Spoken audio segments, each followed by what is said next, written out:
intervención, la videoconferencia.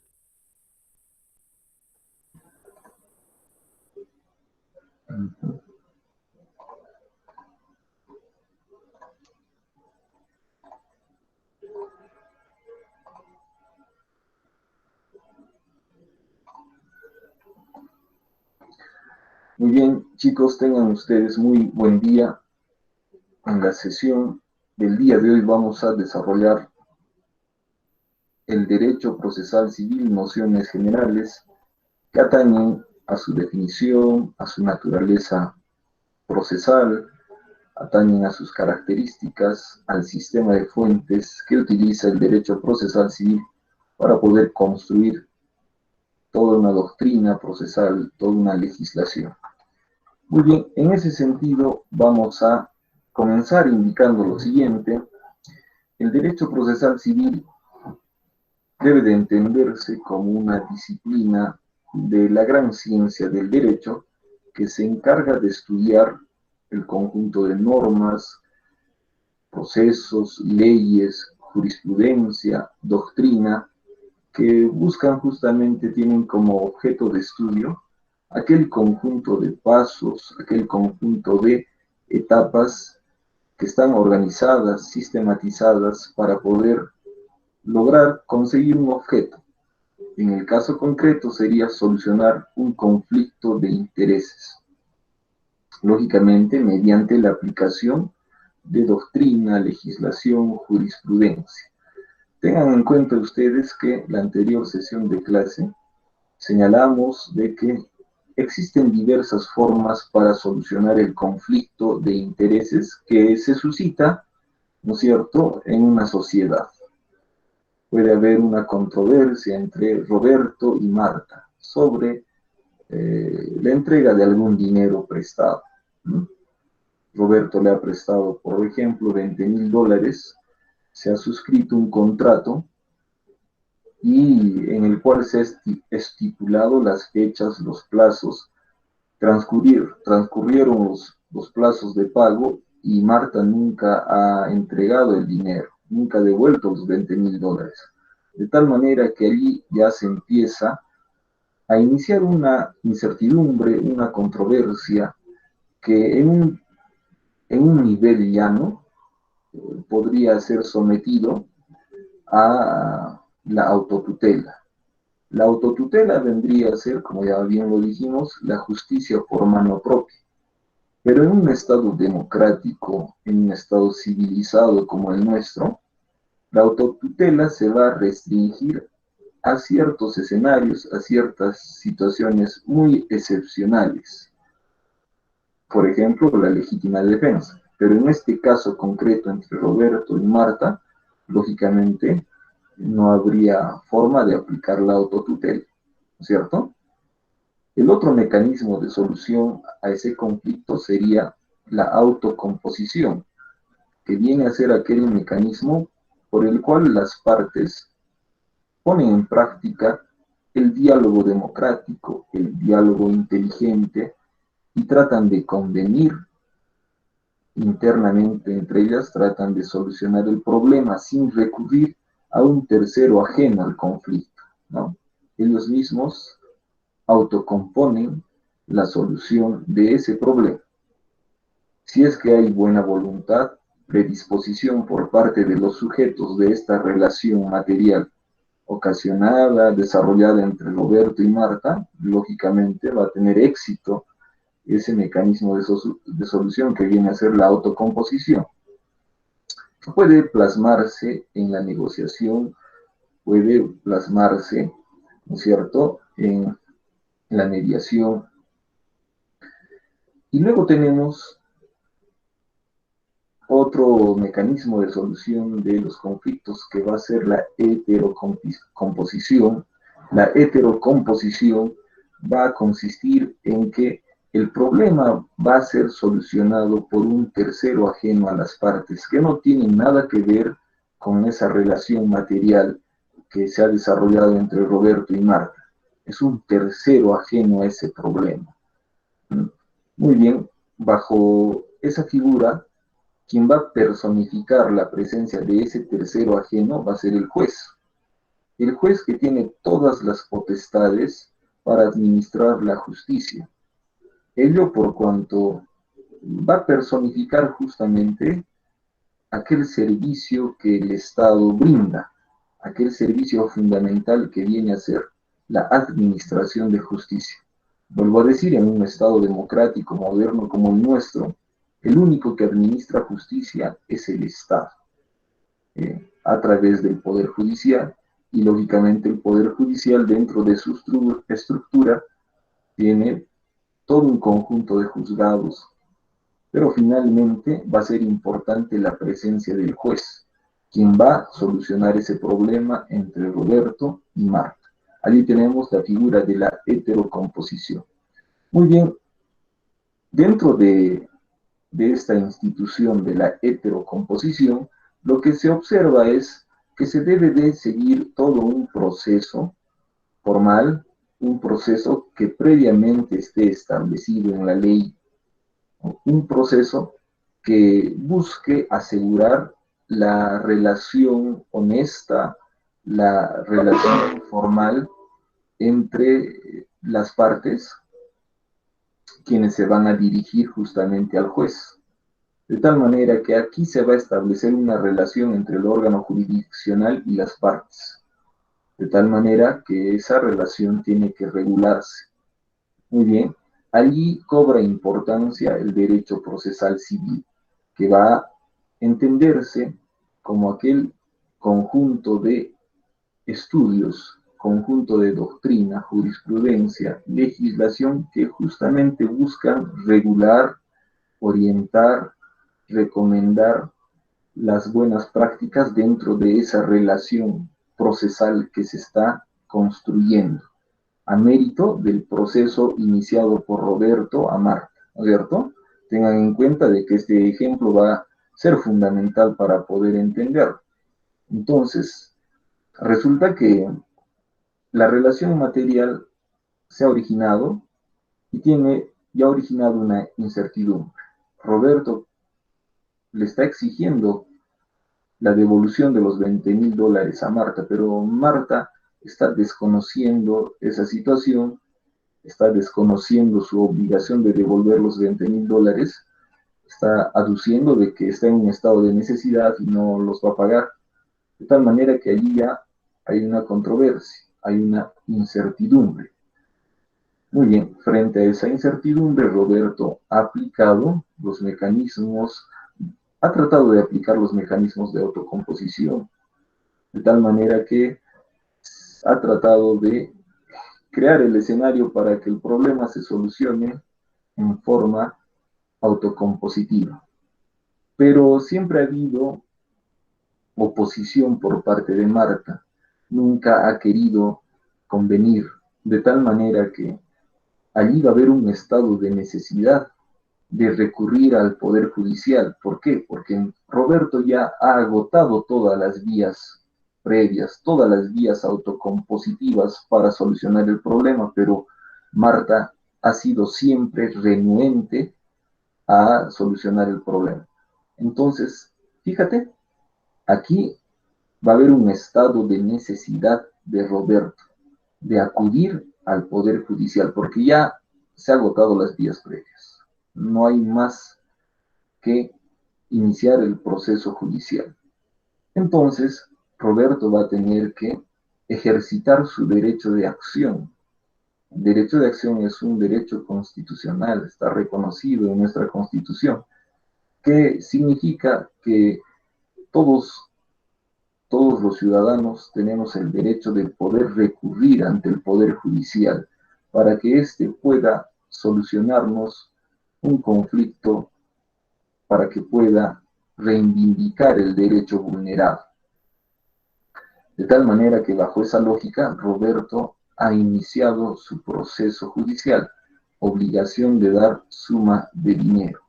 Muy bien, fíjate, esa relación material que en un primer momento ha sido desarrollada en el llano, en el terreno, en forma material, ahora va a tener otra categoría. Ya la relación va a subir de nivel, va a entrar a una dimensión procesal. ¿Por qué? Porque Roberto ha interpuesto la demanda, la ha dirigido, la ha interpuesto ante el órgano jurisdiccional, dirigiéndola contra Marta, ¿no es cierto? De tal manera que allí va a haber, se va a evidenciar una relación jurídica procesal, donde esté presente, ¿no es cierto?, Roberto y Marta, pero a su vez va a estar presente ese tercero ajeno al conflicto, que va a ser el juez. De tal manera que allí ustedes van a poder observar una especie de triángulo. Por un lado está el juez en la cúspide, como representante del Estado, que administra justicia, ¿no es cierto? Y en forma horizontal, en la base, va a estar Roberto, y en el otro lado va a estar Marta. De tal manera que allí se ilustra más o menos esa relación que se va a dar entre estos sujetos del proceso, Marta, el órgano jurisdiccional, y Roberto. Esa relación tiene que regularse, esa relación tiene que mantener el respeto a una formalidad, a un conjunto de normas. Tiene que respetarse inclusive cómo se debe de presentar la demanda en cuanto a los requisitos de la demanda, de tal manera que se pueda asegurar también el derecho de defensa por parte de Marta, porque en un proceso lo que se busca es esclarecer los hechos y sobre esa base solucionar el problema, de tal manera que se le va a dar la oportunidad de ser escuchada también a Marta, de que ésta pueda presentar los medios probatorios que le convengan a sus intereses, en igualdad de condiciones con Roberto, de tal manera que allí se va a evidenciar también imparcialidad, que es un valor que debe de garantizarse en el proceso judicial. Aquí no se observa inclinación, no se observa parcialidad. Por el contrario, tiene que garantizarse imparcialidad, de tal manera que los mismos derechos que el proceso le reconoce a Roberto, también se le debe de reconocer a Marta. Por ejemplo, si Roberto ha presentado una, ha presentado una cuestión probatoria respecto de los medios probatorios de Marta, muy bien, el juez tendrá que correrle traslado de esas cuestiones probatorias a Marta para que Marta pueda absolverlas. Y también se le dará la misma oportunidad a Marta para que Marta pueda interponer cuestiones probatorias respecto de los medios probatorios de Roberto. De tal manera que, a efectos de entender esta figura, es más o menos como un ping-pong, donde hay una especie de retroalimentación, un feedback, ¿no? Si golpea el demandante, muy bien, se le da la oportunidad al demandado para que éste también pueda interponer alguna acción, ¿no es cierto? De tal manera que ahí hay una especie de ping-pong, un ping-pong procesal, pero lógicamente todo esto en términos fáciles de entender, ¿no es cierto? Muy bien, entonces toda esa actividad lógicamente tiene que ser regulada, ¿no es cierto? Y el derecho procesal, como una disciplina de la ciencia del derecho, justamente tiene como objeto de estudio el proceso civil, ¿no? Regular esas relaciones, establecer los plazos, establecer los requisitos, establecer las formas para que el proceso pueda desarrollarse respetando la Constitución, respetando los derechos fundamentales de la persona humana y sobre esa base obtener una decisión que solucione el conflicto de intereses en forma concreta. La solución tiene que ser práctica, la solución tiene que estar acorde con la justicia, ¿no? Entonces, todo ello va a ser regulado por el derecho procesal. Muy bien, vamos a invocar a algunos procesalistas muy destacados ellos. Tenemos a Couture, Eduardo J. Couture. Él señala que el derecho procesal es la rama de la ciencia jurídica que estudia la naturaleza, el desenvolvimiento y la eficacia de las relaciones jurídicas. Muy bien, tenemos a Ortels Ramos. El derecho procesal es el derecho que regula el proceso, también es el que regula la jurisdicción, la acción y el proceso. Tenemos a Jaime Waps. El derecho procesal es el conjunto de normas referentes a los presupuestos y efectos de la institución procesal. Tenemos a Davis Echandía. Señala que el derecho procesal es el conjunto de normas y principios que regula la función jurisdiccional del Estado. En síntesis, podríamos decir que el derecho procesal regula el proceso y las demás instituciones para la paz jurídica de manera sistemática y científica.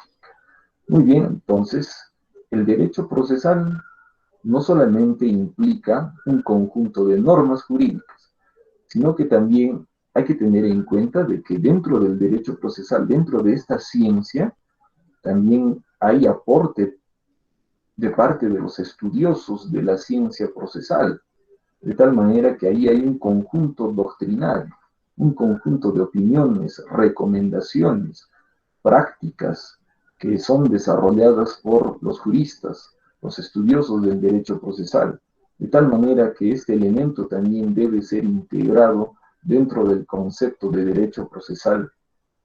De igual manera, no solamente es conjunto de normas, no solamente es conjunto de la doctrina desarrollada por los juristas, sino que también hay jurisprudencia, ¿no? Hay una jurisprudencia, el conjunto de las decisiones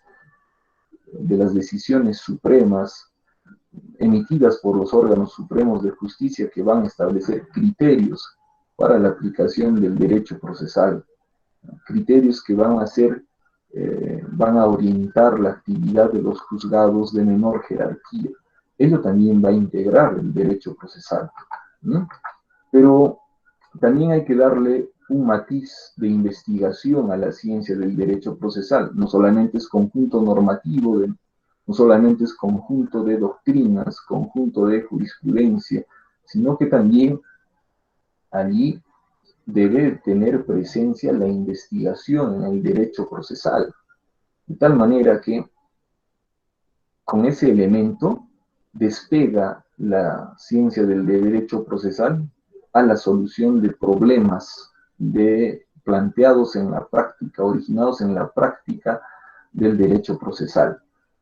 ¿Cómo se entiende ello? Muy bien. Nuestra coyuntura actual de administración de justicia evidencia muchas falencias, ¿no? Hay muchas situaciones que no necesariamente se ajustan a lo que espera el Código Procesal o lo que espera la Constitución. Allí hay problemas de índole social en cuanto a la aplicación del derecho, ¿no? De tal manera que ese conjunto de problemas materiales evidentes que se originan en la práctica del derecho procesal tienen que ser estudiados para obtener una solución que permita lograr la eficacia del proceso, de tal manera que allí los investigadores del derecho cumplen un papel muy importante, quienes a partir de su estudio concienzudo, pero al decir estudio hago referencia a aquella actividad compleja que no solamente se limita a memorizar el texto normativo o a memorizar el libro y allí se acabó. Al referirme al estudio, hago referencia a un proceso complejo de aprendizaje, donde lógicamente uno tiene que entender el problema, internalizarlo. Sobre esa base, revisar la bibliografía, sobre esa base hacer un trabajo de campo a efectos de concretizar, de darle terreno sólido a los estudios que uno está desarrollando, de tal manera que en la práctica uno va a entender el problema, ¿no? Sobre esa base habrá que aplicar los instrumentos de recolección de datos, sobre esa data recién poder entender el problema y la solución de los mismos. Estoy hablando de ese tipo de estudio, de un nivel investigativo, ¿no? De un nivel ya profesional. Muy bien, prosigamos. Entonces, en síntesis, podríamos decir que el derecho procesal civil es una disciplina de la gran ciencia del derecho que se encarga de estudiar las relaciones, etapas, procedimientos que se establecen en el proceso civil. A su vez, integra un conjunto normativo de leyes procesales, integra un conjunto de jurisprudencia procesal, doctrina procesal y finalmente investigación de naturaleza procesal, ¿no es cierto? Muy bien, vamos a hablar ahora sobre la naturaleza del derecho procesal. Muy bien, ¿qué significa naturaleza jurídica? Muy bien, alguna vez algún docente mío nos esclareció la situación y nos dijo que cuando ustedes estén frente a esta nomenclatura, a veces un poco abstracta, pero tengan en cuenta de que naturaleza jurídica significa qué es el derecho procesal civil, ¿no es cierto? Muy bien, sin embargo, también esa información tiene que complementarse con la esencia del derecho, ¿no? Con la esencia del derecho procesal. No solamente significa determinar, dar un concepto del derecho procesal, sino que también determinar cuál es la esencia del derecho procesal. Bajo ese sentido, vamos a poder entender la naturaleza del derecho procesal. Y para poder entender la esencia del derecho procesal, debemos de clasificarla como un derecho público o como un derecho privado. El derecho procesal, en todo caso, sería un derecho público o sería un derecho privado. Muy bien, para absolver esta duda, para absolver este interrogante, hay una serie de criterios. Por ejemplo, tenemos el aspecto subjetivo. El aspecto subjetivo va a descansar en el desarrollo y en la intención, ¿no es cierto?, de las relaciones que se van a desarrollar. Por ejemplo, si la relación es entre particulares, entre Roberto y Marta, podría decirse que esa relación está regulada por el derecho privado. ¿Por qué? Porque es una relación entre Roberto y Marta, de tal manera que ese va a ser un criterio para establecer si el derecho es privado o es público. Sin embargo, si dentro de esa relación se hace presente un órgano que representa al Estado, entonces la relación se va a tornar en pública, porque ya está participando un organismo público, un organismo estatal. Muy bien, tenemos el aspecto objetivo. El aspecto objetivo es un criterio que significa lo siguiente: es la relación que se forma entre los sujetos y si estos tienen necesidades sociales, las normas serán del derecho público y si el interés es individual, será el derecho privado. Entonces, en el criterio objetivo se va a tener muy en cuenta el objeto de la relación que se ha establecido en un terreno material, es decir, en esa relación patrimonial que se ha establecido entre Roberto y Marta, pero dentro de un nivel material, se va a establecer que hay una intención netamente patrimonial de naturaleza privada, porque la relación solamente atañe a Roberto y a Marta. Roberto le entrega un dinero, le presta un dinero a Marta, y Marta, lógicamente, se compromete a devolver el dinero en un determinado plazo. Allí la relación es estrictamente particular. Las intenciones también son personalísimas, tanto de Roberto como de Marta. Por lo tanto, en esta fase de la relación, se establecería que tiene una naturaleza, una naturaleza privada, ¿no? Sin embargo, después de que la relación material haya originado una controversia, Marta no le quiere devolver el dinero, en todo caso, allí ya se estaría vulnerando no solamente el derecho de Roberto, el derecho personalísimo de Roberto, sino que tendría que tenerse en cuenta que se está vulnerando todo el ordenamiento jurídico, de tal manera que se va a recurrir al órgano jurisdiccional, a un ente público, para que solucione ese conflicto de intereses, para que reivindique el derecho vulnerado. De tal manera que la relación material va a tener que entrar a otra dimensión, a una dimensión procesal. Y en esa dimensión procesal no solamente se va a buscar reivindicar el derecho de Roberto, sino que se va a buscar mantener, garantizar todo el ordenamiento jurídico, ¿no? Garantizar toda la democracia, garantizar toda la estructura jurídica política, de tal manera que aquí ya hay un fin social, hay una connotación social, ¿no es cierto? Muy bien, entonces, en esta segunda dimensión, en esta relación de carácter procesal, necesariamente se va a evidenciar que hay una naturaleza pública.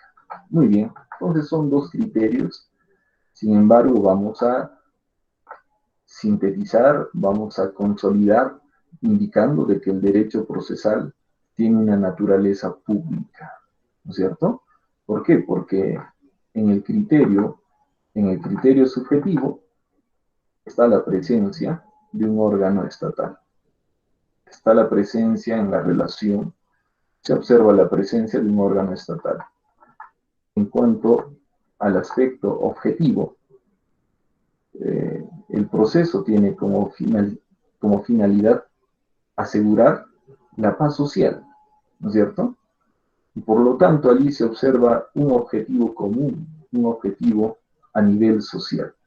Entonces vamos a decir de que el derecho procesal tiene una naturaleza pública.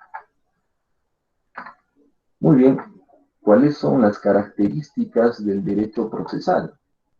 El derecho procesal es un derecho público. El derecho procesal es instrumental, es autónomo y es unitario. Muy bien, ¿por qué se dice que el derecho procesal es un derecho público? Muy bien, porque en primer lugar, la relación que se va a desarrollar en un escenario de juicio, en un escenario de proceso, necesariamente va a tener la presencia del representante del órgano jurisdiccional, que viene a ser el juez, que va a personificar al Poder Judicial. Y a su vez el Poder Judicial representa al Estado. De tal manera que aquí hay un órgano público que está presente en la solución del conflicto. Por ese lado, el derecho procesal es un derecho público. Por otro lado, entiéndase de que las normas procesales tienen contenido público, son de naturaleza pública, por cuanto son un conjunto de normas que buscan regular todo un proceso, un instrumento para la consecución de la paz social, de tal manera que aquí hay fines sociales que están en juego, que buscan ser materializados, reivindicados, de tal manera que por ese lado también el derecho procesal es un derecho público. El derecho procesal es un derecho instrumental. ¿Qué quiere decir él?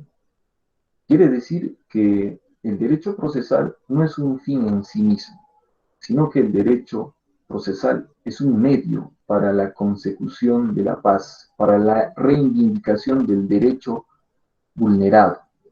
Tenemos un código civil donde se establece un conjunto de atributos que garantizan el pleno desarrollo de la persona. Por ejemplo, tenemos el libro de personas donde se garantiza el derecho al nombre, ¿no? Tenemos el derecho de familia donde se establecen atributos para garantizar el pleno desarrollo del seno familiar, donde hay derechos y obligaciones tanto para los esposos como para los hijos. Si estos derechos son vulnerados, lógicamente se tiene que recurrir al derecho procesal para que éste pueda reivindicarlos, ¿no? De tal manera que aquí ustedes pueden evidenciar de que el derecho procesal cumple una función instrumental. Es un instrumento que va a permitir reivindicar el derecho sustancial, el derecho reconocido en el Código Civil, ¿no? De tal manera que el derecho procesal, en líneas generales, va a ser una herramienta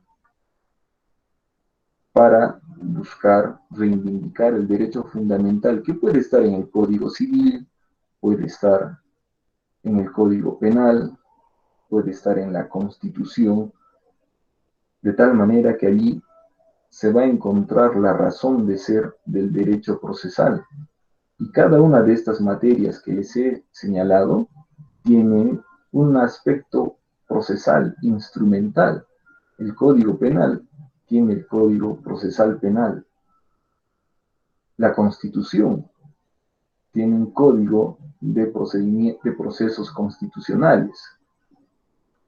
Tienes, por decir, el Código Civil y el instrumento que va a servir para reivindicar los derechos vulnerados reconocidos en el Código Civil, los tienes en el Código Procesal Civil.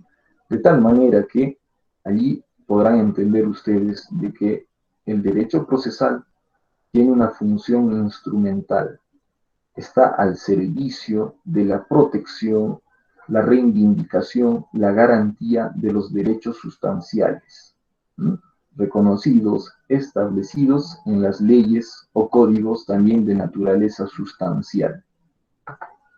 Muy bien. Vamos a hablar del siguiente carácter. El derecho procesal es un derecho autónomo. El hecho de haber indicado de que el derecho procesal es un derecho instrumental no quiere decir que el derecho procesal tenga un papel secundario, sino que por el contrario, se trata de reforzar la función que cumple el derecho procesal. Bajo ese enfoque, el derecho procesal es autónomo a todo nivel. Es autónomo en un plano normativo, por cuanto existe una autonomía en cuanto a la legislación. Tenemos un código procesal civil, un cuerpo normativo, orgánico, unitario, sistematizado, donde se establece los atributos, prerrogativas que deben de seguir los sujetos del proceso. Tenemos un código procesal civil, de tal manera que se evidencia allí una autonomía normativa. En el plano académico también existe una autonomía. El derecho procesal es estudiado como una ciencia autónoma. Se estudia como un curso muy aparte, digamos, del derecho civil 1, derecho civil 2. Tenemos toda una estructura académica que busca que los estudiantes comprendan de que el derecho procesal es autónomo. Cuando hablamos de autonomía, lógicamente no estamos hablando de independencia, ¿no? En el derecho, con más razón, las ciencias no son independientes, dependen una de la otra, se relacionan en gran medida, de tal manera que no se puede hablar de independencia, pero sí de autonomía. Muy bien, entonces, en el plano académico también el derecho procesal es autónomo. Muy bien.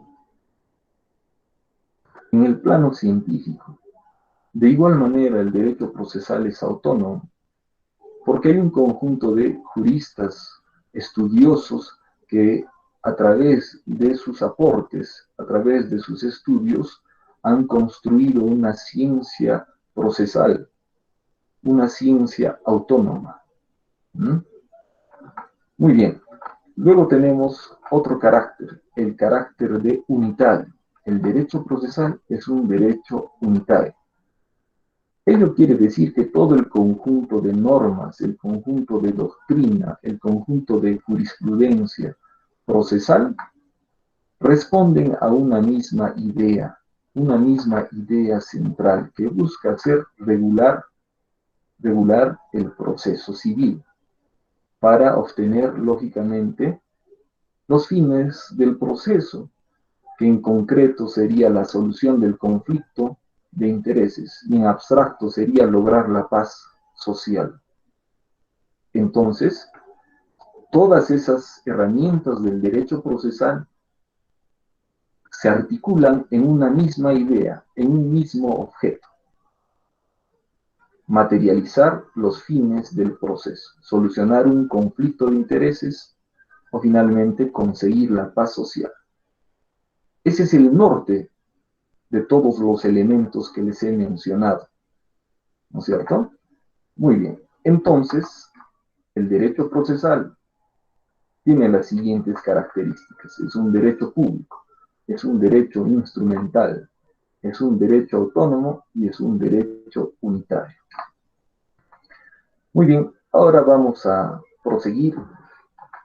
Vamos a hablar sobre el contenido del derecho procesal. ¿Cuáles son las instituciones más importantes, fundamentales, que se debe de conocer y que se debe de desarrollar? Muy bien, los diversos autores, entre ellos el autor que estamos utilizando para desarrollar nuestra asignatura, Nerio González Linares, en su obra Derecho Procesal Civil, señala de que el contenido del derecho procesal civil va a implicar tres instituciones fundamentales: jurisdicción y competencia, acción y proceso. Muy bien, la jurisdicción debe de ser entendida como administrar justicia. Muy bien, y ello lógicamente se va a desarrollar a lo largo de toda la asignatura. La administración de justicia es un servicio del Estado, de tal manera que ese servicio del Estado es regulado, es establecido en el Código Procesal. La competencia es otra institución fundamental que va a consistir en el conjunto de cualidades y atributos que la ley procesal le otorgan a un determinado juez para que éste sea competente para examinar o solucionar conflictos de intereses específicos. Hay competencia en cuanto a la materia, en cuanto al turno, en cuanto al grado, en cuanto al territorio. De tal manera que la administración de justicia, esa jurisdicción, va a ser clasificada a partir de la competencia. Al juez se le va a dar ciertos procesos que de acuerdo a su competencia deba de conocer. Por ejemplo, tenemos juzgados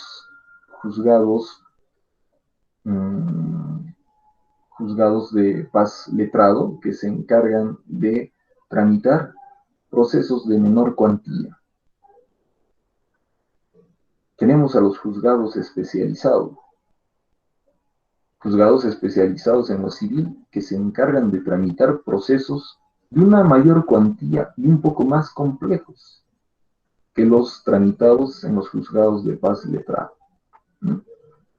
Tenemos a las Cortes Superiores de Justicia que en lo civil que van a tramitar procesos un poco más complejos, de mayor cuantía.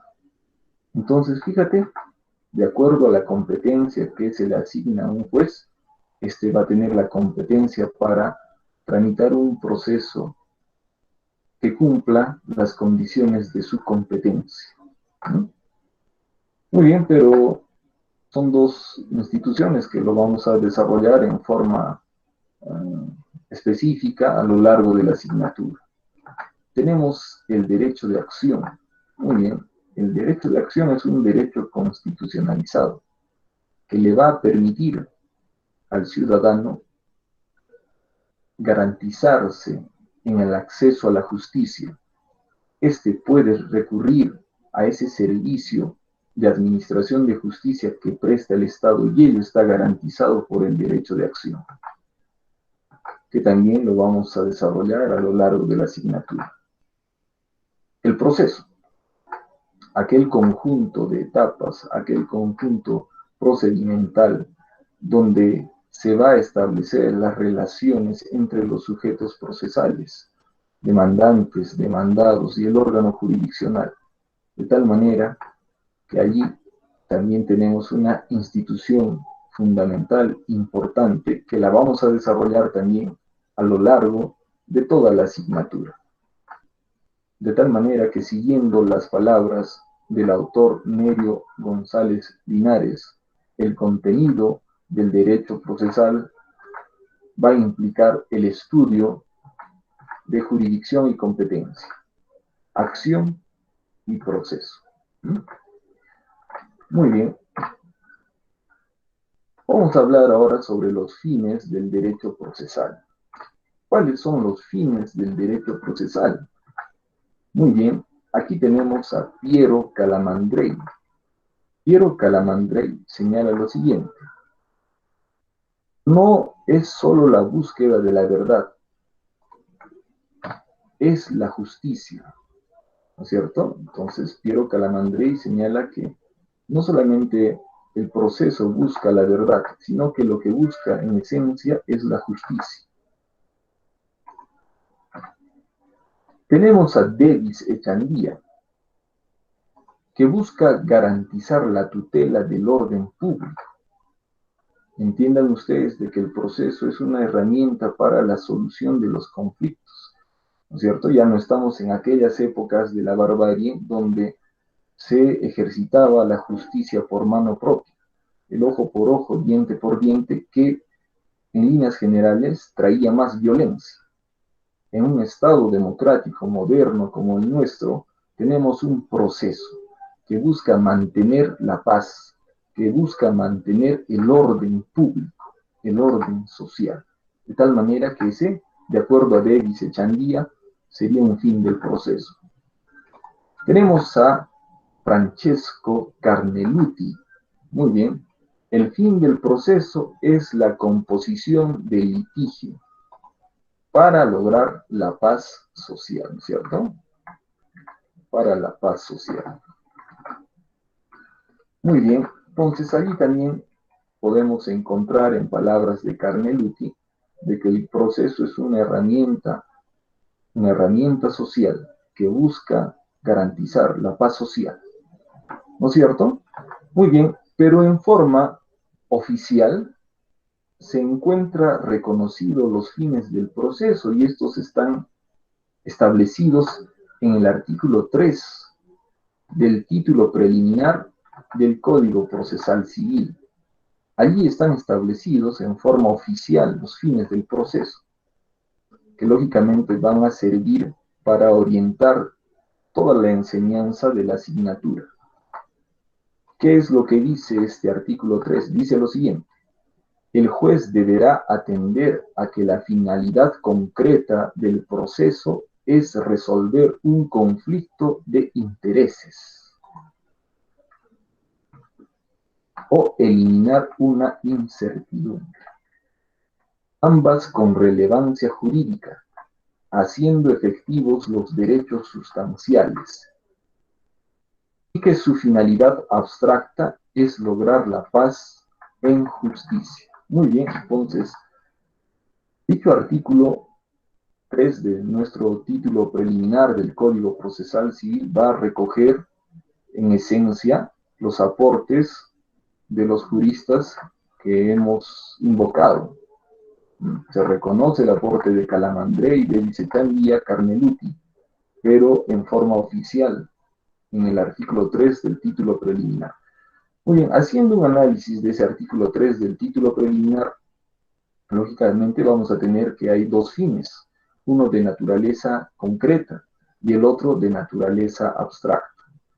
El fin de naturaleza concreta atañe a la solución del conflicto de intereses específico, concreto, objetivo. Por ejemplo, tenemos el ejemplo de Roberto y Marta, ¿no es cierto? Que lógicamente allí se ha desarrollado una incertidumbre en cuanto a la entrega de los $20,000 prestados. Hay una incertidumbre, hay un conflicto ya que se ha iniciado y se ha sometido a la etapa procesal, de tal manera que el inicio del proceso va a asegurar de que la solución del proceso sea en forma pacífica, aplicando el derecho, ¿no? Aplicando el derecho vigente, donde se asegure los derechos que como ciudadanos tienen Roberto y Marta.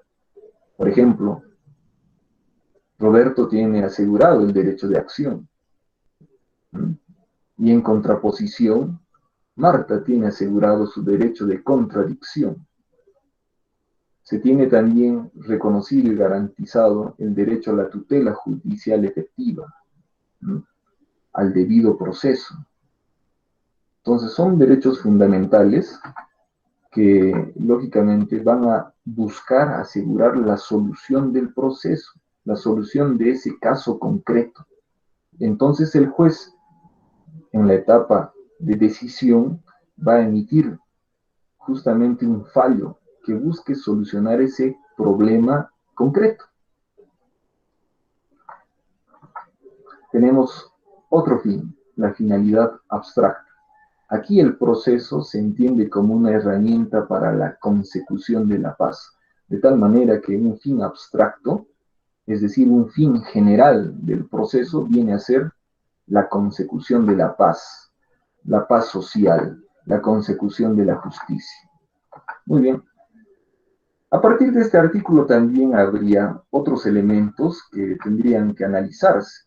Por ejemplo, se señala lo siguiente, ¿no?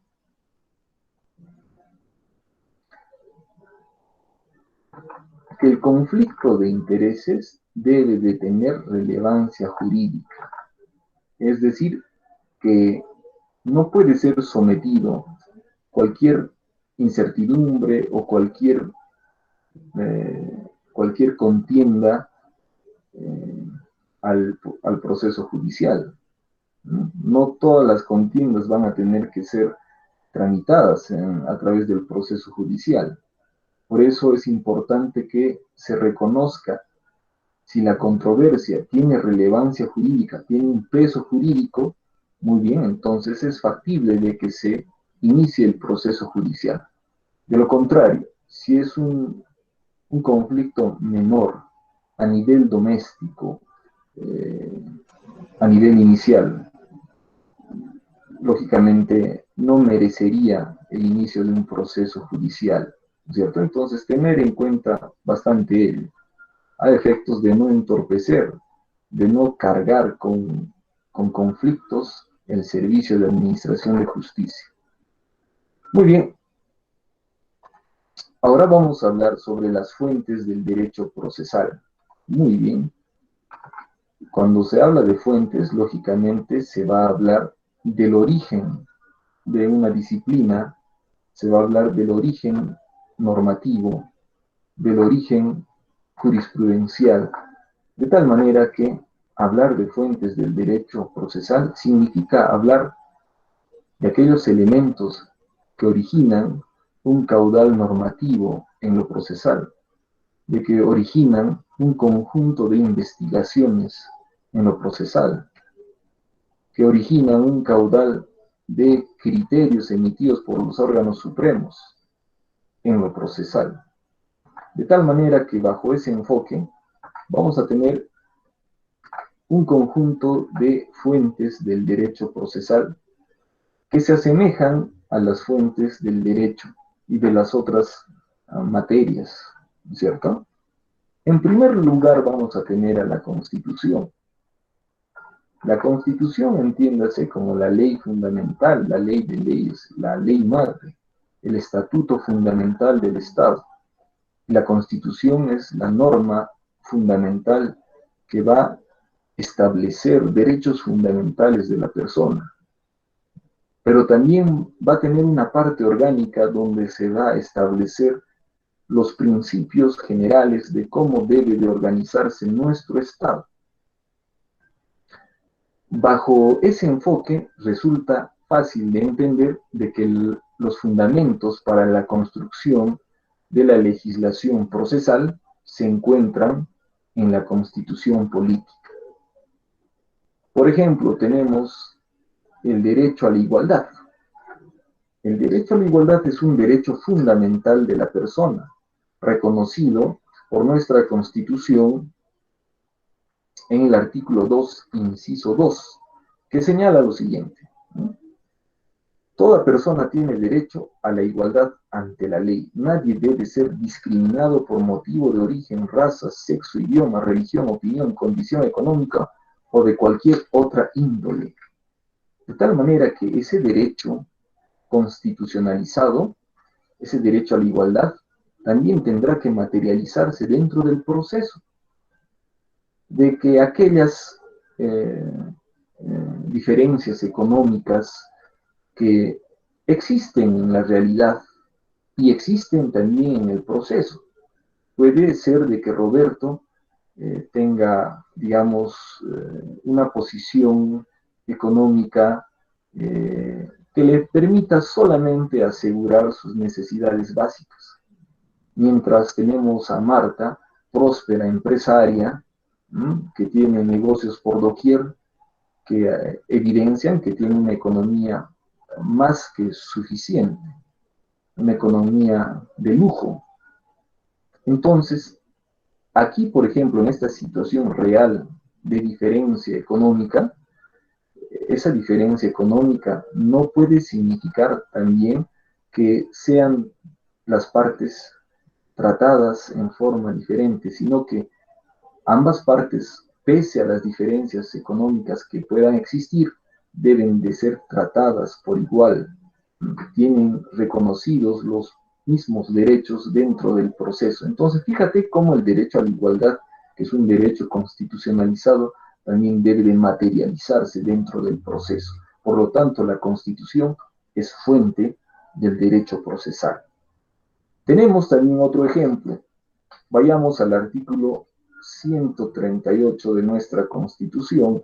En nuestro artículo 138 de la Constitución vamos a tener una serie de principios. Los principios que van a regular justamente la actividad jurisdiccional. Escuchen ustedes. La potestad de administrar justicia emana del pueblo y se ejerce por el Poder Judicial a través de sus órganos jerárquicos, con arreglo a la Constitución y a las leyes. Entonces, fíjate, la misma Constitución está estableciendo de que la Constitución es una fuente importante del derecho procesal. En todo proceso de existir incompatibilidad entre una norma constitucional y una norma legal, los jueces prefieren la primera, es decir, la Constitución. Igualmente prefieren la norma legal sobre otra norma de rango inferior. Entonces, fíjate, aquí ya hay un principio fundamental que se debe de materializar dentro de un proceso. Luego tenemos el artículo 139 que establece los principios y derechos de la función jurisdiccional. Lógicamente es un artículo que tiene varios incisos, pero vamos a destacar los principales. La unidad y exclusividad de la función jurisdiccional. No existe ni puede establecerse jurisdicción alguna independiente, con excepción de la militar y la arbitraria. Tenemos el inciso 2 del artículo 139 que establece la independencia en el ejercicio de la función jurisdiccional. Ninguna autoridad puede abocarse a causas pendientes ante el órgano jurisdiccional ni interferir en el ejercicio de sus funciones. Entonces se asegura la independencia de los jueces. Inciso 3. La observancia del debido proceso y la tutela jurisdiccional. Ninguna persona puede ser desviada de la jurisdicción predeterminada por ley, ni sometida a procedimiento distinto de los previamente establecidos, ni juzgada por órganos jurisdiccionales de excepción, ni por comisiones especiales. ¿No? Tenemos el inciso 4, la publicidad en los procesos. Salvo disposición contraria de la ley, los procesos judiciales por responsabilidad de funcionarios públicos y por los delitos cometidos por medio de la prensa y los que se refieren a derechos fundamentales garantizados por la Constitución son siempre públicos. La motivación. La motivación escrita de las resoluciones judiciales en todas las instancias, excepto los decretos de mero trámite con mención expresa de la ley aplicable y de los fundamentos de hecho en que se sustenten. Ello quiere decir que las sentencias deben de ser bien motivadas. Allí se debe de establecer las razones del fallo, de tal manera que hay una especie de lógica que se debe de mantener dentro de una decisión, donde se establezcan las premisas que sirvan de sustento para obtener una decisión motivada, ¿no? Tenemos el principio de pluralidad de instancia, ¿no es cierto? Muy bien, ello en mérito a que se entiende de que el juez es un ser humano, y por ser humano es factible del error, de tal manera que para evitar que el error se consolide, se debe de tener una instancia superior, una instancia de revisión de esos fallos, a efectos de corregir el eventual error. Muy bien, tenemos el principio de no dejar de administrar justicia por vacío o deficiencia de la ley, el principio de inaplicabilidad por analogía de la ley penal y de las normas que restrinjan derechos, el principio de no ser penado sin proceso judicial, la aplicación de la ley más favorable al procesado en caso de duda o de conflicto entre leyes penales, el principio de no ser condenado en ausencia, la prohibición de revivir procesos fenecidos con resolución ejecutoriada, el principio de no ser privado del derecho de defensa en ningún estado del proceso, el principio de que toda persona debe ser informada inmediatamente y por escrito de las causas o razones de su detención, el principio de la gratuidad de la administración de justicia, la participación popular en el nombramiento y en la revocación de magistrados. Muy bien, entonces, en el artículo 138 y también en el artículo 139 van a poder encontrar ustedes principios fundamentales que están reconocidos por la Constitución y que van a servir para orientar todo el derecho procesal. Muy bien, entonces definitivamente la Constitución es una fuente fundamental del derecho procesal. Luego tenemos a la ley procesal, ¿no? La ley procesal o las leyes procesales.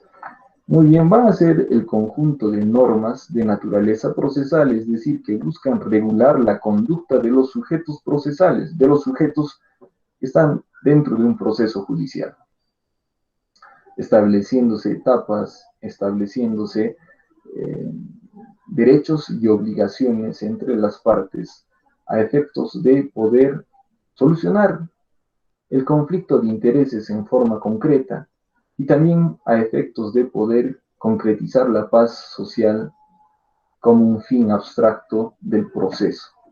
Muy bien, entonces la ley procesal la vamos a desarrollar, pero vamos a seguir mencionando otro tipo de fuentes. Tenemos la costumbre, la doctrina, la jurisprudencia. Por ejemplo, tenemos la costumbre. ¿Qué viene a ser la costumbre? La costumbre viene a ser la práctica de hábitos que se han hecho frecuentes en un determinado tiempo, en un determinado contexto, y son aceptados por la mayoría de la población, ¿no es cierto? Entonces, es un conjunto de usos, de hábitos, de aplicación frecuente, aceptados por la población. Muy bien, la costumbre va a tener un espacio como fuente del derecho procesal en el sentido de que en la práctica procesal, en la práctica del derecho procesal, allí en los procesos judiciales, allí en el litigio, se observan ciertos hábitos que se mantienen. Por ejemplo, el hecho de que uno asista al proceso judicial, asista a una audiencia con terno, con corbata, es un uso, es un hábito frecuente, que si es vulnerado, podría ser factible de que por ahí haya alguna rezondra, ¿no? Algún enojo por parte del órgano jurisdiccional, que el juez te increpe y te diga, oiga señor, a la audiencia tiene que venir usted con terno, intachable, pulcro. De tal manera que allí ustedes pueden ver que hay una práctica usual, una práctica común. Muy bien, entonces, de alguna manera la costumbre podría considerarse como fuente del derecho procesal. Muy bien, tenemos a la doctrina. La doctrina, vuelvo a indicarles, es el conjunto de aportes resultado del estudio de los juristas, investigadores, que nutren la ciencia del derecho procesal con sus ensayos, con sus textos, con sus libros, textos universitarios, investigaciones, de tal manera que allí se encuentra en forma oficial, en forma práctica, la recomendación, la descripción de los institutos procesales, de tal manera que es vital, es importante recurrir a los estudiosos del derecho procesal. Por ejemplo, en el caso de la asignatura, estamos recurriendo al libro Derecho Procesal Civil, Teoría del Proceso Civil, del autor Nerio González Linares, texto que nos permite, lógicamente, reforzar la asignatura. De igual manera, vamos a recurrir al procesalista Davis Echandía. Les voy a compartir un libro, lo tengo en PDF, y allí, fíjense, para poder comprender los institutos, lógicamente, hay que recurrir también a la fuente doctrinal, ¿no es cierto? Tenemos la jurisprudencia. La jurisprudencia, entiéndase, como el conjunto de decisiones emitidas por los órganos supremos de justicia, en cuyas decisiones supremas se encuentran establecidos criterios de solución de conflictos de intereses que van a orientar el papel, que van a orientar la administración de justicia aplicada por los órganos de menor jerarquía. Por ejemplo, tenemos las sentencias del Tribunal Constitucional, que claramente van a servir como fuente del derecho, porque van a orientar la actividad jurisdiccional de menor jerarquía. De igual manera, las sentencias de la Corte Suprema de Justicia, en la cual se van a establecer criterios fundamentales para que los órganos de menor jerarquía puedan orientarse, puedan solucionar los problemas concretos. Muy bien, prosigamos. Entonces, tenemos a la Constitución, a la ley procesal, la costumbre, la doctrina, la jurisprudencia y también, lógicamente, tenemos a los principios generales del derecho, que también lo vamos a agregar aquí. Muy bien, cada uno de ellos lo vamos a desarrollar. Tenemos la ley procesal, ¿no es cierto? La ley procesal. Se trata de la ley que tiene como objeto la regulación del proceso y las relaciones jurídicas procesales del juez con las partes dentro de un caso concreto. Ese caso concreto puede ser de naturaleza contenciosa, puede haber un problema, una controversia entre partes. En el caso de Roberto y Marta, ahí, por ejemplo, observamos que el conflicto tiene una naturaleza contenciosa. Por un lado tenemos a la acción que va a interponer Roberto. Y por otro lado tenemos a la eventual contradicción que va a ejercer Marta, de tal manera que allí hay una contienda y el proceso va a tener una naturaleza contenciosa. Pero también vamos a tener la naturaleza no contenciosa, es decir, el proceso no solamente va a ser para solucionar problemas de índole contenciosa, de contienda, de controversia entre partes, sino que va a haber también una justicia voluntaria, procesos voluntarios que van a buscar solucionar una incertidumbre o obtener algún reconocimiento. Por ejemplo, tenemos el cambio de nombre. En el cambio de nombre, ustedes podrán entenderlo de que es un proceso voluntario. Por ejemplo, tenemos a Esther Petronila. Y resulta de que Esther Petronila, a lo largo de su vida, ha sufrido bullying, ya que tiene un segundo nombre que no le conviene y que genera la mofa, la sorna, la burla por parte de algunos ciudadanos, ¿no es cierto? Entonces, llegando ella a la mayoría de edad, lo que quiere es erradicar ese origen del bullying, así que ella decide cambiarse de nombre.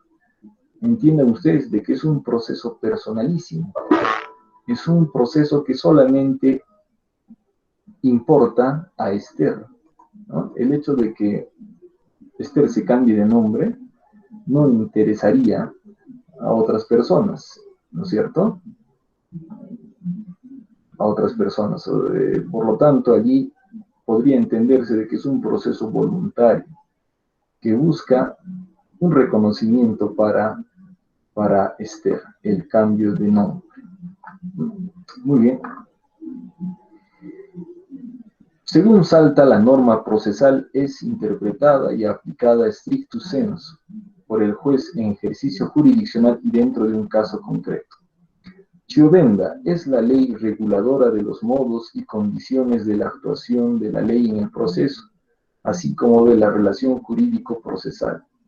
Carlo Carli, la norma procesal es aquella que regula facultades, poderes y deberes procesales impuestos al justiciable y al juez.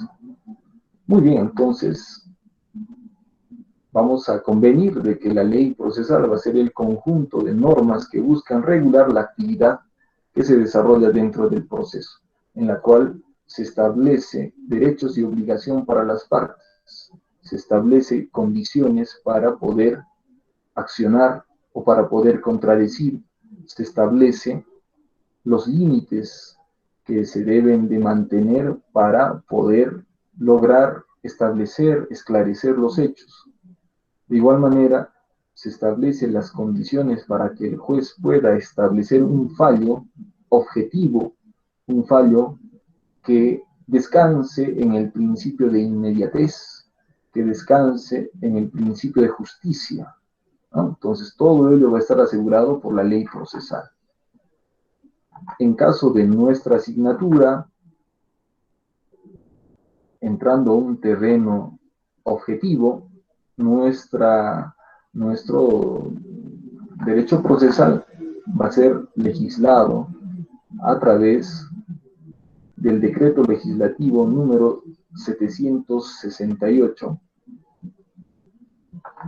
que ha entrado en vigencia en el año 92, ¿no? Promulgado en el 92 y ha entrado en vigencia. A ver, denme un momento, por favor. Aquí está la fecha.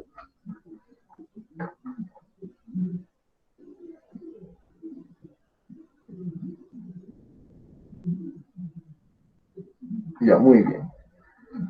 Código Procesal Civil, Decreto Legislativo número 768, 4 de marzo de 1992, ¿no es cierto?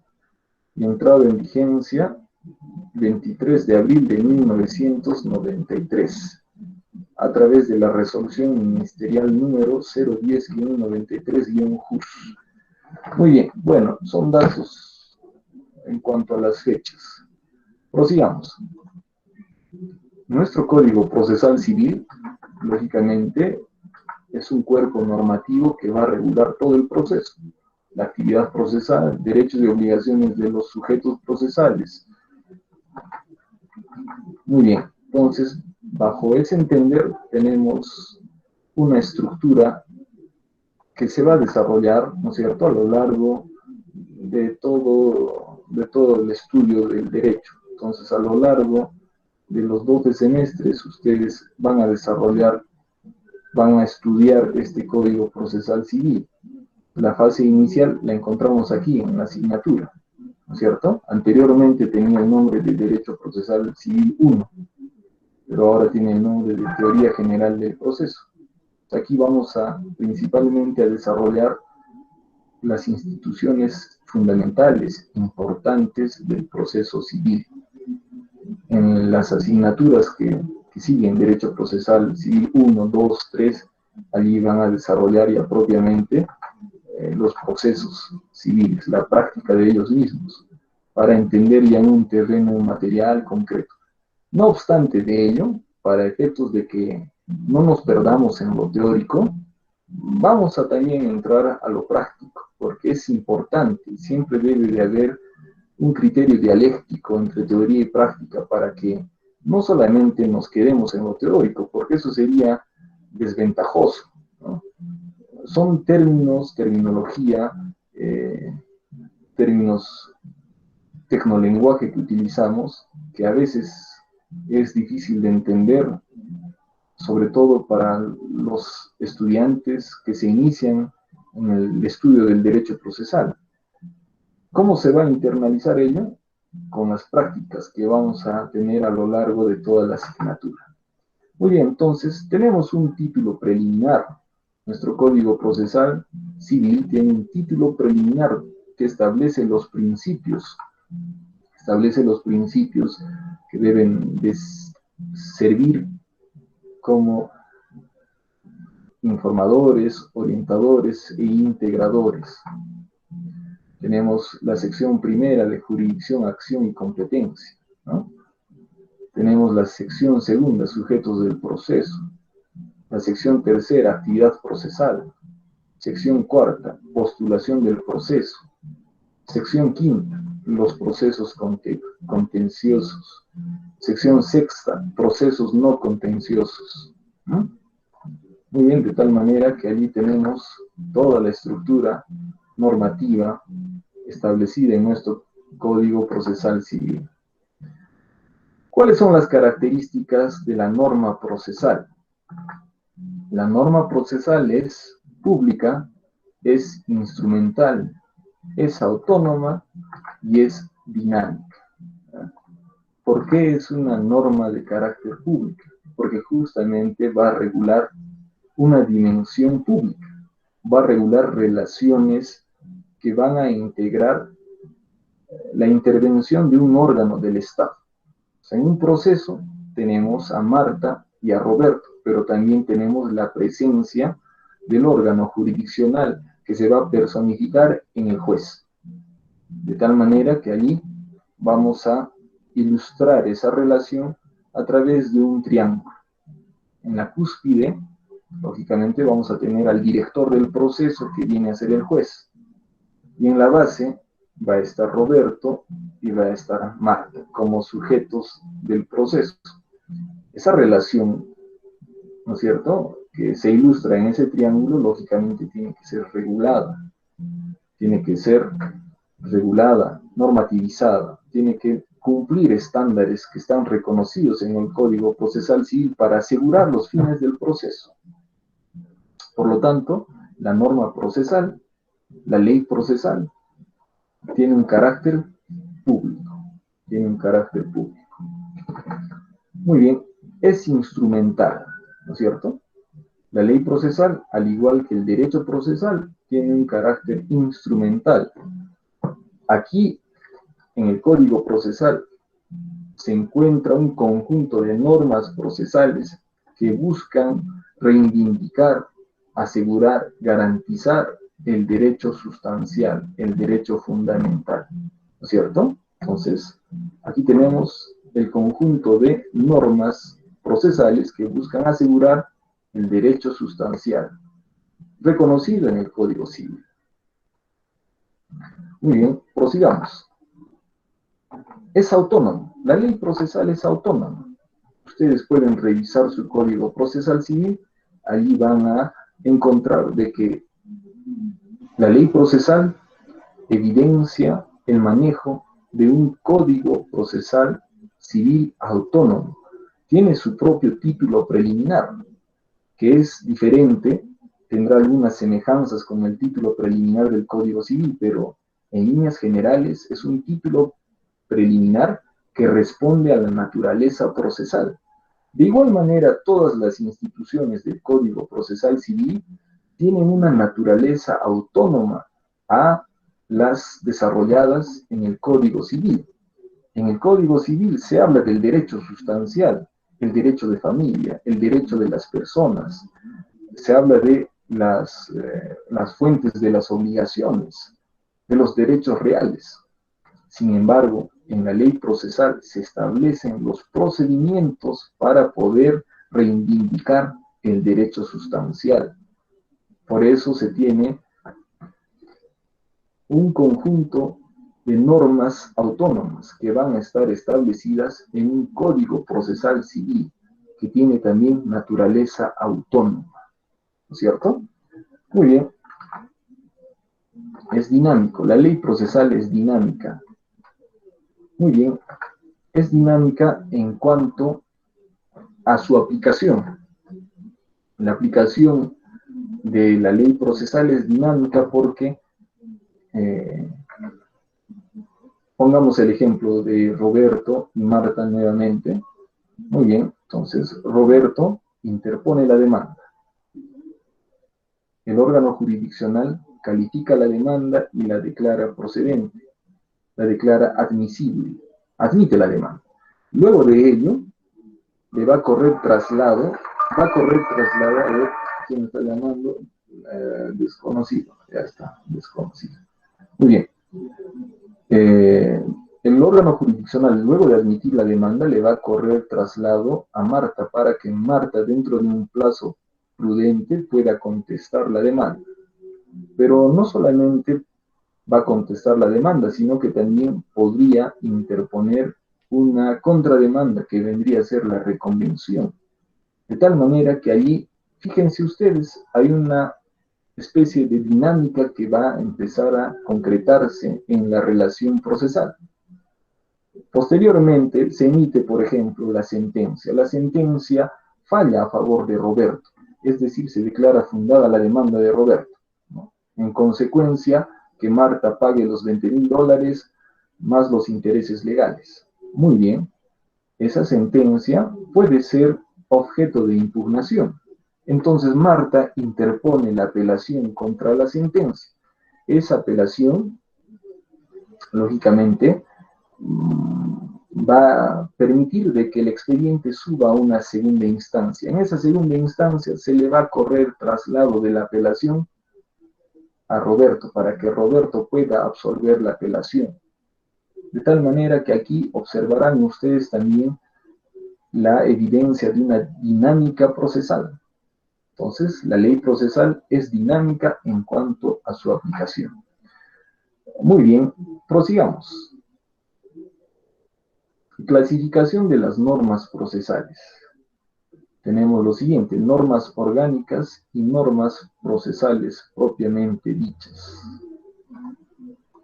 Muy bien, las normas orgánicas van a ser aquellas normas que establecen principios de cómo se debe de organizar un ente público.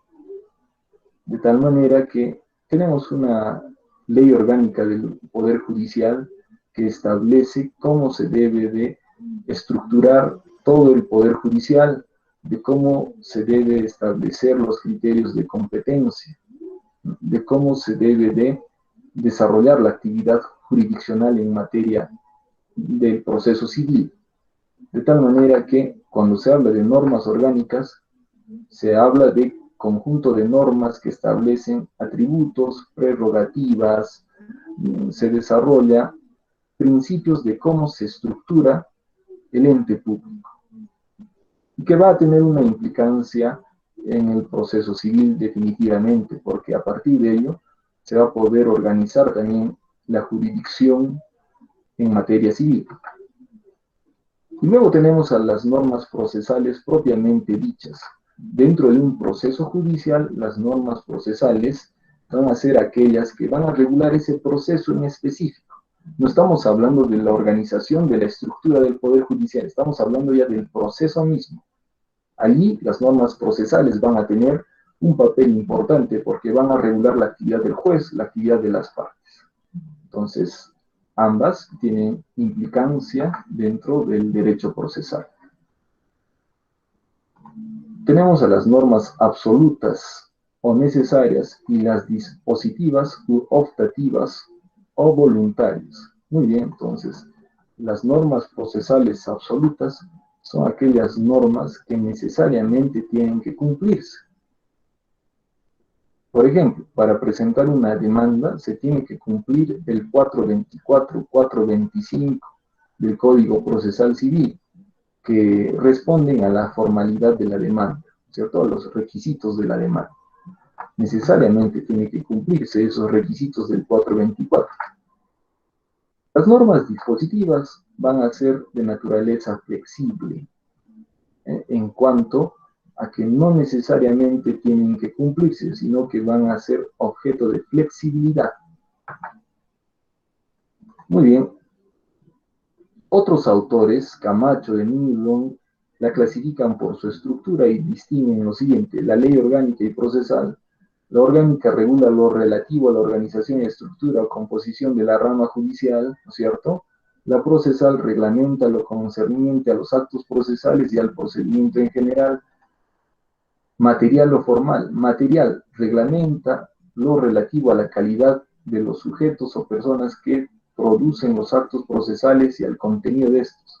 Formal, relativo a las circunstancias del lugar, tiempo y modo en que corresponde llevar a cabo los actos procesales.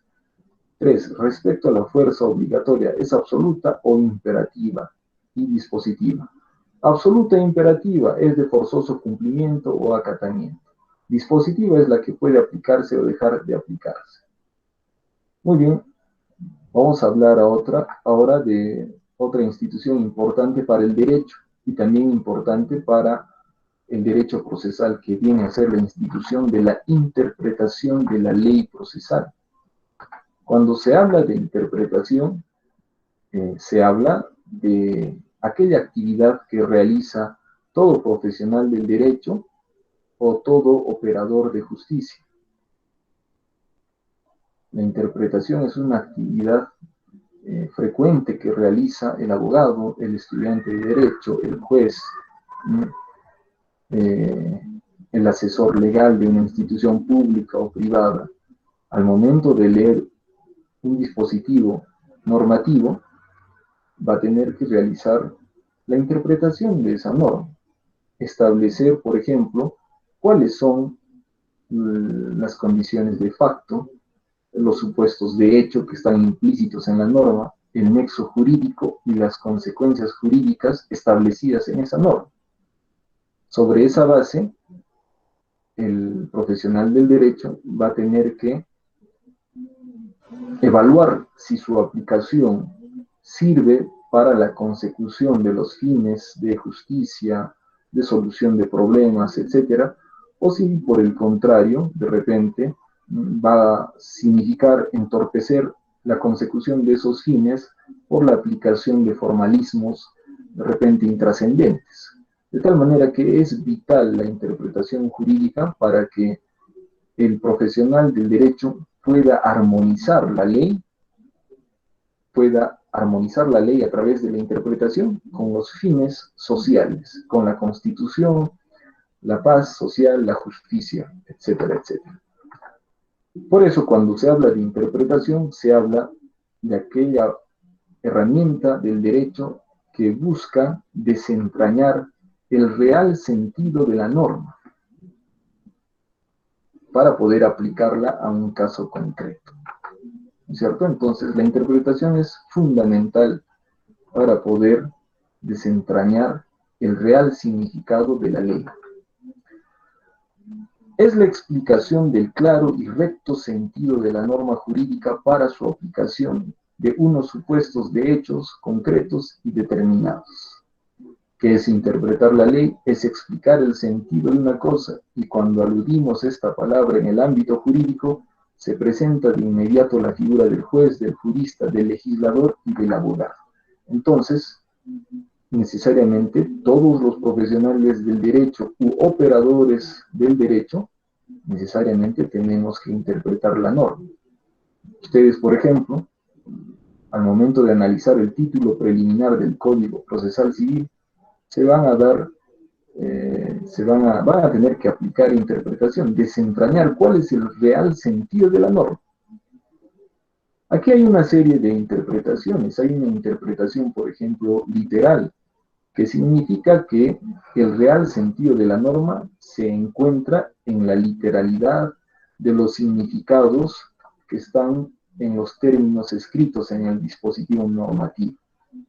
Es decir, uno va a tener que recurrir al significado establecido por la Real Academia de la Lengua Española, y de acuerdo a ese significado oficial va a tener que realizar una interpretación literal. Sin embargo, aplicar ese tipo de interpretación no es lo más recomendable, es una interpretación básica. La interpretación tiene que nutrirse, por ejemplo, de la interpretación sistemática.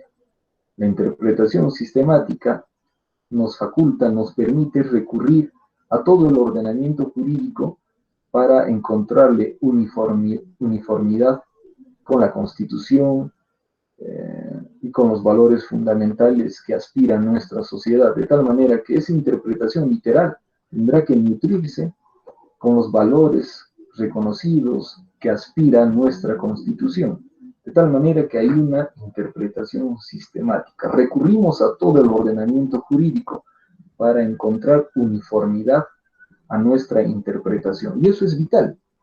Les pongo un ejemplo práctico. Aquí tenemos, por decir, un caso concreto que se está desarrollando en esta emergencia. Es un tema de salud.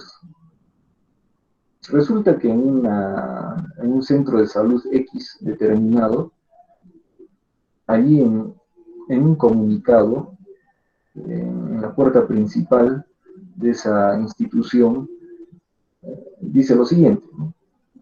Solamente se atiende con la presentación de DNI vigente. Muy bien, sin embargo tenemos a Waldir. Waldir ha sufrido un accidente de tránsito y el personal de seguridad de la institución no quiere abrir las puertas, más bien le exige de que cumpla con ese comunicado que está en la ventana, que está en la puerta principal de esa institución. Y Waldir ha sufrido un accidente de tránsito, ¿no? Waldir no está pensando en mostrar su DNI vigente o no, él está inconsciente. Sin embargo, aquí hay una situación muy escamosa. Por un lado hay un comunicado que se respalda en un dispositivo normativo de carácter interno. Y por otro lado tenemos a las normas fundamentales. ¿Qué es lo que debe de prevalecer en este caso? Allí necesariamente el operador jurídico o finalmente el profesional del derecho deberá interpretar esa normativa interna en el sentido de que ésta no puede sobrepasar los límites constitucionales. Y tenemos la Constitución, tenemos el artículo 1, que indica lo siguiente: el fin supremo de la sociedad y del Estado es la persona humana y su dignidad. Luego tenemos el artículo 2, inciso 1, toda persona tiene derecho a la vida, a la salud, a la integridad física, psíquica, de tal manera que la interpretación tendrá que ser en el sentido constitucional, tendrá que ser una interpretación sistemática, porque si tú aplicas solamente la interpretación literal, te basas en la directiva que está plasmada en ese comunicado, ahí se va a desangrar Waldir y va a morir. Y ello va a tener consecuencias a futuro, porque seguramente van a ser denunciados todos los responsables, desde el personal de seguridad hasta los médicos, los gerentes, ¿no? Por emitir una norma de tal naturaleza, ¿no? Entonces tiene que prevalecer la Constitución, en mérito a una interpretación sistemática. Por eso es vital de que el abogado no solamente se circunscriba al análisis, al estudio de la norma procesal, sino que tiene que tener conocimiento y manejo de todo el ordenamiento jurídico, ¿no es cierto? Es vital, lógicamente, ello para mantener una interpretación sistemática. Muy bien. Tenemos la aplicación de la ley procesal en el tiempo. Va a seguir las condiciones establecidas en la Constitución. Muy bien. Criterios que son los siguientes, ¿no? Ninguna ley tiene fuerza ni efecto retroactivo. Ello quiere decir que la ley se aplica desde la fecha de su vigencia para adelante. No se aplica en forma retroactiva para el pasado. Se aplica desde la entrada en vigencia para adelante. Y la ley procesal se aplica de esa manera. No hay retroactividad de la ley procesal. Si, por ejemplo, tenemos el Código Procesal Civil que ha entrado en vigencia el año de 1992, ese Código Procesal Civil no podría aplicarse para los procesos, digamos, que se han iniciado en 1930, 1940, 1980. O sea, no tiene una aplicación retroactiva. Pero si hay otra situación que merece también un análisis en cuanto a la ultraactividad de la ley, que lo reconoce también, está implícito en el texto de nuestro jurista Nerio González Linares. Allí él pone en ejemplo que en su práctica él ha experimentado una ultraactividad de la ley, es decir, entra en vigencia en 92 el Código Procesal Civil, ¿no es cierto? Sin embargo, los procesos judiciales que se han iniciado con el anterior Código Procesal Civil han seguido regulándose bajo ese código anterior, de tal manera que el código derogado ha seguido aplicándose en forma ultraactiva. O sea, posterior a su derogación ha seguido aplicándose. Entonces, esa situación también la hay que destacar, ¿no es cierto? Tenemos que el artículo 3 del Código, del título preliminar del Código Civil, señala lo siguiente. Vamos a dar lectura a nuestro Código Civil. Muy bien, título preliminar. La ley se aplica a las consecuencias de las relaciones y situaciones jurídicas existentes. No tiene fuerza ni efectos retroactivos, salvo las excepciones previstas en la Constitución Política del Perú. Muy bien, en todo caso, que quede claro que la ley procesal se aplica a las situaciones, ¿no es cierto?, existentes y futuras, o sea, desde la entrada en vigencia para adelante. Cuando hay retroactividad, la Constitución también lo señala, cuando la ley procesal favorece al reo, pero esa es de naturaleza penal, ¿no es cierto? Muy bien. Tenemos otro criterio. Tenemos en el derecho comparado el artículo 3 del Código Civil argentino, que de igual manera se armoniza con la no retroactividad de la ley procesal. Por lo tanto, podríamos decir que en el ámbito procesal la aplicación de la ley a una relación jurídica procesal es inmediata, ¿no es cierto? Entonces, otro ejemplo les pongo. En el caso de Roberto y Marta, están en pleno proceso. Se entra en vigencia un nuevo Código Procesal Civil que garantiza la oralidad de los procesos, maximiza la oralidad. Entonces, este tiene que aplicarse a ese proceso desarrollado entre Roberto y Marta, ¿no es cierto? se aplica en forma inmediata. Muy bien. Tenemos a la jurisprudencia, ya les había adelantado, la jurisprudencia va a ser el conjunto de decisiones emitidas por los órganos supremos de justicia. Por ejemplo, tenemos el Tribunal Constitucional que emite sus sentencias, en la cual se establece criterios para que los órganos inferiores, los órganos de administración de justicia jerárquicamente menores, tengan allí criterios para solucionar problemas. Lo mismo sucede con las sentencias de la Corte Suprema de Justicia. Muy bien, respecto a la costumbre, respecto a la doctrina, también ya hemos detallado. Muy bien, vamos a hablar rápidamente de los principios generales del derecho procesal, ¿cierto? Muy bien. Básicamente los principios generales del derecho procesal se encuentran en la Constitución, en el artículo 138 y 139 que hemos dado lectura. Los principios generales del derecho son importantes porque van a servir de guía y van a cumplir tres funciones fundamentales. Una función informadora, ¿cierto? Los principios sirven para informar la naturaleza de la ley procesal. Van a tener una función orientadora. Es decir, los principios van a servir para orientar la interpretación de los dispositivos establecidos, reconocidos en el Código Procesal Civil, y van a tener una función integradora. Es decir, que los principios van a servir para poder llenar aquellos vacíos que puedan existir en la ley procesal. Muy bien. Vamos a terminar con este último tema, rapidito lo vamos a hacer, el derecho procesal y sus relaciones con el derecho material. La relación es intrínseca, ¿no?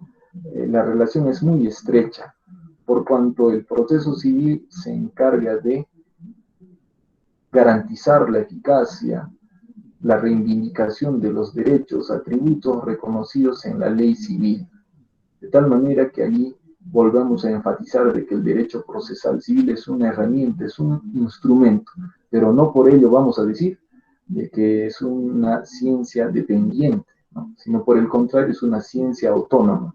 ¿Por qué? Porque tiene un contenido jurisprudencial, doctrinal, normativo, académico, autónomo, ¿no es cierto? Muy bien, en todo caso, eso sería todo en cuanto al desarrollo temático del día de hoy. Nos ha ganado el tiempo, pero felizmente terminamos todas las diapositivas, así que nos vamos a quedar por el momento allí